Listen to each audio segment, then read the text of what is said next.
Kabam be out here teasing the new champs for December, gifting event info dropping later on today along with new content info. Also, Nimrod shock debuff seems to be broken and much more. Yes, hello everybody, welcome back to the Marvel Contest of Champions news show for Monday. How you all doing? Hopefully you had a lovely weekend. Hopefully you had a cyber weekend. Also make sure to hit the like button, subscribe with post notifications on all for the channel. Let's try and push to 61,000 subscribers by the end of the year. That would be amazing if we could do that. 700 subscribers to go. Boo, yeah. Wow, what a load of enthusiasm there. But one thing I want to say is a massive thank you to those that support the channel as a YouTube member and as a Patreon. You're on screen right now. Appreciate you for those that support the channel. Also, those that are Twitch subs, those that indeed are doing the Amazon Prime converted over to a Twitch Prime subscriber. That is free, and thank you very much. Also, those that do tier 1 subs, tier 2 subs, bits, donations, and gifted subs. I'll see you tonight for another stream. Yo! And yo, indeed. I don't know why I ended up last segment saying yo,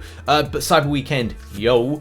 So this is something that, as a lot of you know, we've got an extra day, so we've got till tomorrow. I actually got my days wrong when it comes to like choice, but it's Cyber Monday and something to always look out for, see if there's any deals with, like, you know, Apple vouchers, iTunes vouchers, Google Play vouchers and other stuff like that, because there's sometimes it's kind of all about the day that things get reduced down on, and that's something to bear in mind. But the value of the CybWeeknd deals, in my opinion, have been a little bit better. It doesn't mean to say that they're the best ever, but if you compare it against, and you should only compare it against July 4th. July 4th sets the standard of value, but at the same time, CybWeeknd, under this new narrative, is that it splits itself into, you get to pick and choose your deal, which is something very different to the claustrophobic nature of some of the offers that were produced last year and even July 4th. So this was a good improvement, but again, certain people, like, you know, Thronebreaker, if you are like right at the top, you'll kind of be looking to acquire things that are more rank 4 champions, and that's just the thing. Like, there's not a huge volume of that available to you. At least to say, if you have one rank 4 champion, the ability to get 2 rank 4 champions, or your second rank 4 champion, is just not there. So that's something to kind of point out for those that are Thronebreaker. And for lower players, there are some like more expensive deals, especially if you're uncollected, but players are making gains. And that's just something to point out. Like, you got lower players getting to make some extensive gains to get like 6 stars, close to, I think it's like, I've seen somebody who was uncollected get a 6-star or something. So it's like, yeah, people are making gains. If you've got 18,000 units, or no, you've got 18,000 units, but if you've got a good chunk of units, man, you are pretty much paying to win, providing you get the right champion for it. There's definitely been some kind of like difference in people's habits with like this kind of poll here. By the way, this doesn't represent the full extent of the community, because there's a lot of people that don't really kind of have any interest with the forums, because, you know, well, we've seen why the forums isn't too great at times, but it is kind of like a good place to go in order to see what Kabam is saying against certain things, criticisms and whatnot. But yeah, you can definitely see the spending habits is at 36, you know, plus 15. That gives us like 51 people kind of like there having like a good kind of amount of spend.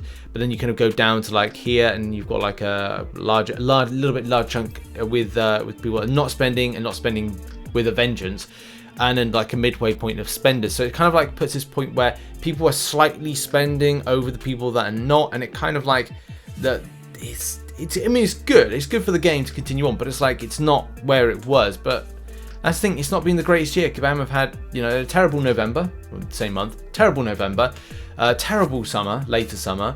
They produced some really weird content, slightly brought it back together with the Cosmic Horror Quest, which I loved. I thought that was a great bit of content, great idea, great comeback with the Summon Symbiote, fantastic. And then it's just a case like, you know, November's been, you know, bad build of Cavalier difficulty this month, bad build of side events, which are just not ticked everyone's boxes.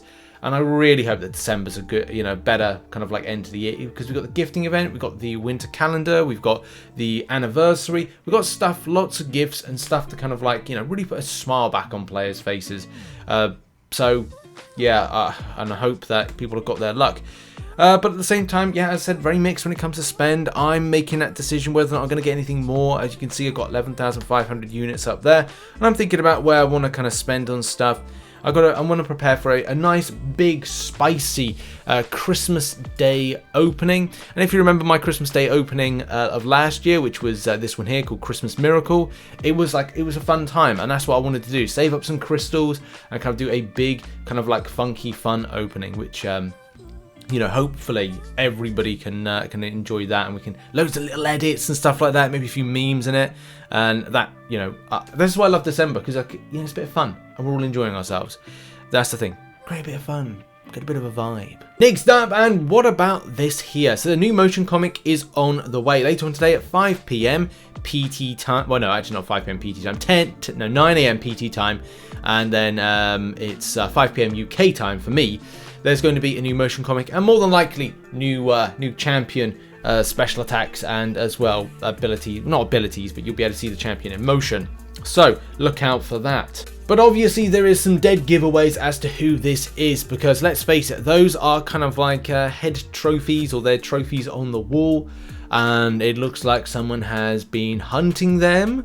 You know, that one there looks exactly like, that's right, the Ood from Doctor Who. Yes, it does, because look at him. That's a joke. It's not funny. But the thing is, it could be a hunter, couldn't it? It could be someone going out on the hunt. And obviously, many people have speculated that based on some of the things that you see right here, that this indeed could be right here. That one right there. So yeah, we'll see later on, especially because it's going to be a spicy old time. And I'm sure we'll see some fantastic abilities and hopefully a good champion build, because the animation team for Marvel Contest Champions are literally setting the standard for the best team in Kabam at the moment. Also, with that later on today, I'd expect to see information about the gifting event. I don't know if we're going to see information about the Greater Gifting Crystal. This is last year's, and man, it was spicy back then, but it could be even more spicier. It just depends on, like, you know, what could be dropped within it. Oh god, you just don't know. But like, yeah, I just want to see the information. It's been delayed. It was delayed since Friday of last week because Kabam felt that it was kind of overshadowing the CybWeeknd. In my opinion, as I did say in one of the videos, I've kind of felt that the reason Kabam were doing this is that the rewards could be a little bit better, and maybe people spending on a Friday, maybe like, okay, well now I'm going to save my units and not spend. This is one of the reasons I've held on to my units, because if the announcement goes down today, we get to find out the rewards. So therefore, would it be better and more advantageous for me to go and invest my units into the kind of the gifting event, as opposed to kind of just going, right, well, I'll get some of the deals that, you know, are on screen right now for this in my account. So I'm going to be doing more of a dissection of this probably on Tuesday, like an early Tuesday video, rather than today, because there's so much stuff that's going to be dropped. But I definitely want to do that comparison to see what the rank rewards are, compare them against what is in game, because we did talk about this in a previous video. If you spent all your units now, you might have to kind of like regain them, and as well, like maybe kind of look at those old counts. But then we wouldn't find out about the restrictions. So yeah, it's an old scuffy old time when it comes to what's going on in game. I'll have to wait later on when the announcements go live. Okay, now on to something important, and that is AQ setup phase problems. So for a lot of people that know and don't know, I mean, your Alliance officers will probably know this when they're trying to set up the AQ phase, that, well, you know, sometimes it doesn't work. It didn't work at the first time that it went in, and this seems to be more of an ongoing thing. Like every time there's a new sequence of AQ, trying to do a setup phase when they've done it, or believe they've done it, or about to do it, is the case it still says something like, you know, 7 days, 8 days left on certain things. So yeah, a bit of a forewarning about this, but you know, Kabam are aware of this. It's just hopefully that the next time, after the next sequence, which is in what, 7 days time, I want to say, when you set up again, that has been resolved, with Kabam exhibit saying, hey everyone, the team is looking into why this is a persisting and working on implementing a fix. Once we have more definitive info to share, we'll let everybody know. So that's something in the works.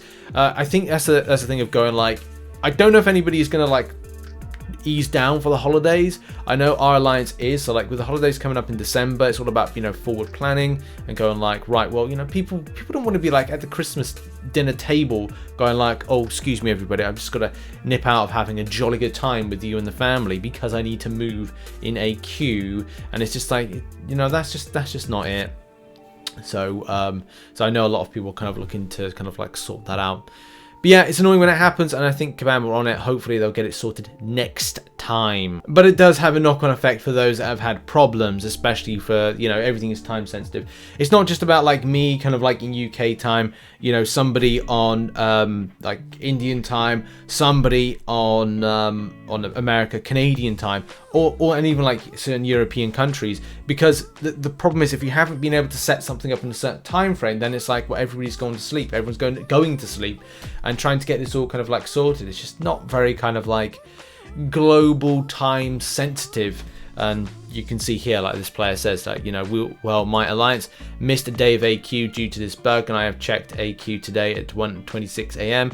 Will there be compensation for the lack of communication? I got to be honest, no, I don't think Kabam will give any compensation for this in any kind of way, shape or form, sadly.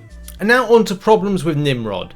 So what's the problem with Nimrod? As King in Black says here, is it just me, or does he place a shock debuff instead of a passive on the SP2? Really cripples his damage against red mags, who he seems in part designed to counter.